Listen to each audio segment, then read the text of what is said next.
வணக்கம். சற்று முன் கிடைக்கப்பெற்ற மிக முக்கியமான செய்தி ஒன்று வெளியாகி உள்ளது. அதிமுகவின் கூட்டணியில் மிக முக்கியமான கட்சியாக இருக்கின்ற பாஜக கூட்டணியிலிருந்து வெளியேறப் போகிறதா? எடப்பாடி பழனிசாமி அவர்கள் கூட்டணி பேச்சுவார்த்தைக்கு இடையூறாக இருக்கிறார். நிர்வாகிகளும் வெளியேற்றம் செய்யப்படுவதன் காரணமாக அதிமுகவில் முன்பு இருந்த வலிமை இப்பொழுது இல்லை. தற்பொழுது பாஜக அதிமுகவில் இருந்து வெளியேறிவிட்டால் அடுத்த கட்ட நடவடிக்கை என்ன?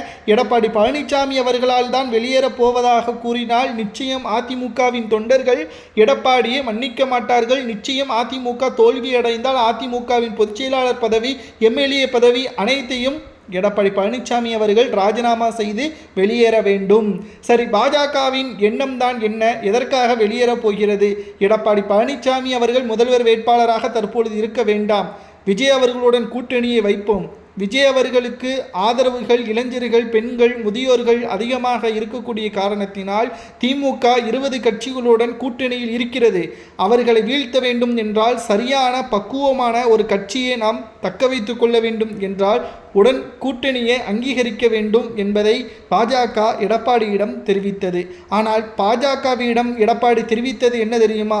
கூட்டணிக்கு யார் வேண்டுமானாலும் வரட்டும், நான் தான் முதல்வர் என்பதற்கேற்ப எடப்பாடி பேசியுள்ளார். ஆனால் விஜய் அவர்கள் ஒரு பக்கம் நான் தான் முதல்வர், துணை முதல்வராக எடப்பாடி இருக்கட்டும், அமைச்சர்கள் பதவியில் எடப்பாடி பழனிசாமியின் ஆதரவாளர்கள் இருக்கட்டும், பாஜக இருக்கட்டும், அனைவருக்கும் சம உரிமை இருக்கிறது என்பதை பேசியிருந்தார் விஜய் அவர்கள். இது பாஜகவிற்கு தேடி வந்த அதிர்ஷ்டமாகவே பார்க்கப்பட்டது. ஆனால் இதற்கு இடையூறாக யார் இருக்கிறார்? எடப்பாடி பழனிசாமி அவர்கள் தான் இருக்கிறார். முன்பு இருந்த அதிமுகவின் வலிமை தற்பொழுது இருக்கிறதா? உண்மையை நாம் கூற வேண்டும். ஓபிஎஸ் ஒரு பக்கம் திமுகவில் இணைந்து விட்டார். அவர் மட்டுமா இணைந்தார்? சுமார் 50,000 தொண்டர்களை கூட்டிக் கொண்டு திமுகவில் இணைந்து விட்டார். தென் மாவட்டங்கள் முழுவதும் அதிமுகவின் கண்ட்ரோலில் இருந்த ஓபிஎஸ் அவர்கள் தற்பொழுது சென்று விட்டதால் அங்கு வாக்கு சதவீதம் 40 குறைந்துவிடும். சசிகலா அவர்கள் புதிய கட்சியை தொடங்கிவிட்டார். செங்கோட்டையன் தாவேக்காவில் இணைந்து விட்டார். பண்ருட்டி ராமச்சந்திரன் அவர்கள் புதிய கட்சியை தொடங்கிவிட்டார். குறிப்பாக வைத்திலிங்கம், மனோஜ் பாண்டியன் இவர்களும் திமுகவில் இணைந்து விட்டார்கள்.